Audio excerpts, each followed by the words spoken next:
Important, बहुत ही important है 2026 के एग्जाम के लिए। तो चलिए देखते हैं। हमारा फर्स्ट क्वेश्चन कहता है चूना जल का रसायन सूत्र है। चूना जल का रसायन सूत्र है तो कौन सा है? चूना जल का रसायन सूत्र है तो CaOH का हल ट्वाइस। ऑप्शन नंबर डी है जो इसका बिल्कुल राइट आंसर होगा। अगला क्वेश्चन हमारा कहता है कोई विलियम लाल लिटमस को नीला कर देता है, उसका पीएच मान क्या होता है? जब कोई लिटमस लाल लिटमस को नीला कर देता है वो कौन है? तो क्या होता है? क्षार है, जो क्षार होता क्या है? सो देखिए यहाँ पे 7 से अधिक जो होता है उसको हम क्षार कहते हैं और कम रहता है वो अम्ल होता है। तो क्षार है जो नीला कर देता है, यानी कि हमारा ऑप्शन नंबर ए और ऑप्शन नंबर बी बिल्कुल राइट आंसर दोनों है, जो ए और बी दोनों होगा। दोनों है क्षार है जो विलियम लाल लिटमस को नीला कर देता है। ऑप्शन नंबर इसका डी राइट आंसर होगा। उसके बाद तीसरा नंबर सवाल कहता है एल्काइन में कार्बन के बीच कितने संयोज बंध होते हैं? कितने संयोजन बंध होते हैं एल्काइन में कार्बन के बीच कितने संयोजन बंध होते हैं? तो वो होते हैं 3 होते हैं। ऑप्शन नंबर सी बिल्कुल राइट आंसर हो जाएगा। क्योंकि देखिए एल्केन, यहाँ पे एल्केन हम लेते हैं। एल्केन का सूत्र क्या होता है? CnH2n n+2 होता है। तो इसमें हम कितने बंध लगते हैं? एल्केन में एक बंध होते हैं और उसके बाद एल्कीन हम लेते हैं। एल्कीन ये सूत्र आप याद रखिएगा। एल्कीन का सूत्र क्या होता है? CnH2n होता है और इसमें कितने बंध होते हैं? 2 बंध होते हैं। कार्बन के 2 बंध होते हैं। उसके बाद और एक और है जिसका नाम एल्काइन है, जो यहाँ पे बताया गया है। तो एल्काइन का सूत्र होता है CnH2n-2। ये भी आप फार्मूला याद रखिएगा, एग्जाम हॉल में पूछा जाता है। तो इसका right answer option number C हो जाएगा। तो इसमें 3 है, 3 कार्बन बॉन्ड बनाता है। उसके बाद अगला है ग्लूकोज का आणविक सूत्र क्या होता है? ग्लूकोज का आणविक सूत्र क्या होता है? तो ग्लूकोज यानी C6H12O6 होगा, ऑप्शन नंबर ए।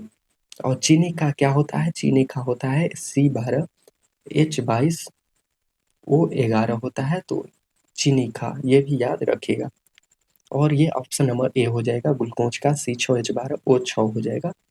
उसके बाद 5वां नंबर सवाल है सिलिकॉन क्या है? सिलिकॉन क्या है?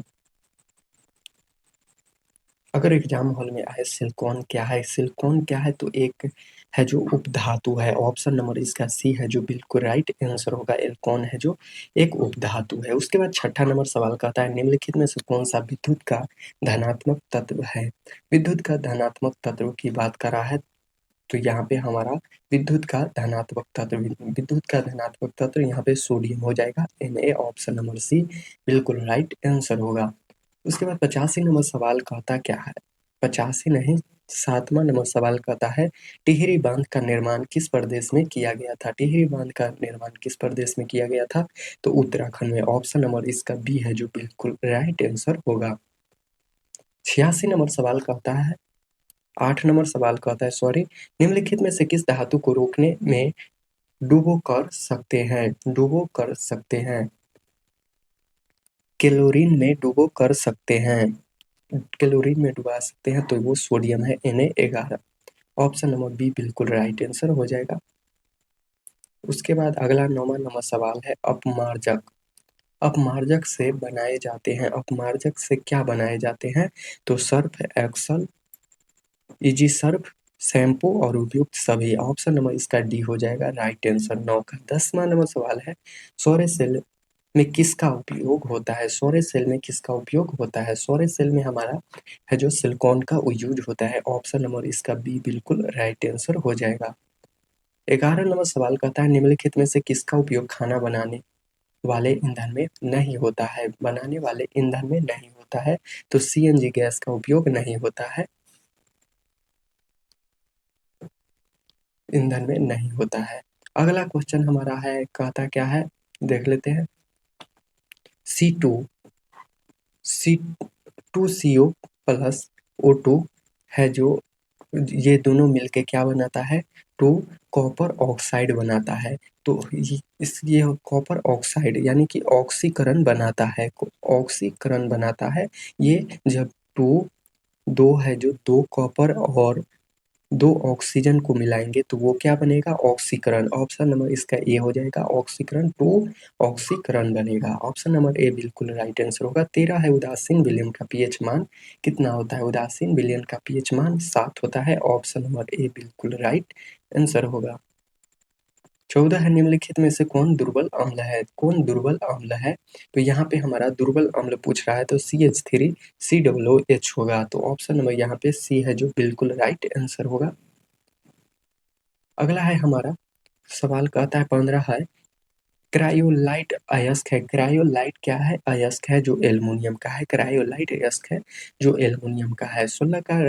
16 नंबर क्वेश्चन कहता है, पोटेशियम की परमाणु संख्या क्या होती है। पोटेशियम की परमाणु संख्या 19 होती है। पी इसका संकेत पी होता है। अगला है हमारा, फॉर्मिक अम्ल का IUPAC नेम क्या होता है। फॉर्मिक अम्ल का IUPAC नेम होता है मेथेनोइक अम्ल। ऑप्शन नंबर ए है जो इसका बिल्कुल राइट आंसर होगा। ये आप जरूर से याद रखिएगा, फॉर्मिक अम्ल का। अगला 18 नंबर सवाल कहता है, इथाइल अल्कोहल का अणुसूत्र है। इथाइल अल्कोहल का अणुसूत्र क्या होता है, तो वो होता है C2H5OH होता है। C2H5OH होता है। तो इसका ऑप्शन नंबर सी बिल्कुल राइट आंसर होगा। 19 नंबर सवाल कहता है, एल्काइन कौन है। इसमें एल्काइन कौन सा है, तो एल्काइन C2H2 है। एल्काइन कौन है, तो C2H2। ऑप्शन नंबर ए है जो इसका बिल्कुल राइट आंसर होगा। अगला सवाल हमारा है, चीनी का रसायन सूत्र हमने बताया था, क्या है चीनी का रसायन C12H22O11। ऑप्शन नंबर बी है जो इसका राइट आंसर होगा। उसके बाद 21 नंबर सवाल कहता है, श्वसन के अध्ययन के लिए उपयोग किए जाने वाले बीज है जो अंकुरित बीज है। अंकुरित ऑप्शन नंबर बी है जो इसका राइट आंसर हो जाएगा। 22 है, मानव वृक्क किस प्रणाली का एक हिस्सा है। मानव वृक्क किस प्रणाली का एक हिस्सा है, तो ये उत्सर्जन का है। ऑप्शन नंबर सी है जो बिल्कुल राइट आंसर होगा। 23 नंबर सवाल कहता है, पौधों में जाइलम निम्नलिखित में से किसके परिवहन के लिए जिम्मेदार है। किसके परिवहन के लिए जिम्मेदार है, तो ये पानी के लिए है। ऑप्शन नंबर ए बिल्कुल राइट आंसर होगा। 24 है, श्वसन के दौरान कौन सी गैस निकलती है। श्वसन के दौरान कौन सी गैस निकलती है, तो CO2 निकलता है। ऑप्शन नंबर इसका ए राइट आंसर हो जाएगा 24 का। 25 नंबर सवाल देखते हैं, फलों के पकने में निम्नलिखित में से किस नियंत्रण का उपयोग किया जाता है, तो इथिलीन का उपयोग किया जाता है। फल को पकाने के लिए हम और इथिलीन का यूज करते हैं। ऑप्शन नंबर सी बिल्कुल राइट आंसर होगा। 26 है, न्यूरॉन का वह हिस्सा जहां जानकारी हासिल की जाती है वो है, क्या है वो, डेंड्राइट है। ऑप्शन नंबर ए बिल्कुल राइट आंसर हो जाएगा 26 का। 27 नंबर सवाल कहता है, निम्नलिखित में से कौन आपातकाल का हार्मोन है। आपातकाल का हार्मोन होता है तो वो है एडिनेलिन है। ऑप्शन नंबर ए है जो इसका राइट आंसर होगा। छठा नंबर सवाल देखते हैं, 28 नंबर और लास्ट सवाल है और अभी तक आपने सब्सक्राइब नहीं किया तो एक सब्सक्राइब जरूर से कर दीजिएगा। 28 से निम्नलिखित में से कौन सी अनैच्छिक क्रिया नहीं है। अनैच्छिक क्रिया नहीं है, तो यहाँ पे चबाना अनैच्छिक क्रिया नहीं है। बाकी बात उल्टी, अत्यधिक लाल निकलना या दिल की धड़कन, ये सभी है जो ऐच्छिक क्रिया है। और ये है जो चबाना बिल्कुल नहीं है। तो वो इतना ही पर हम छोड़ते हैं। और नेक्स्ट वीडियो हमारा हिंदी का होने वाला है, तो वो जरूर से देखना देखना उसमें हम 25 VBI ऑब्जेक्टिव कराएंगे जो आपके लिए बहुत ही इम्पोर्टेंट रहेगा। और अपने दोस्तों को भी शेयर जरूर से कीजिएगा।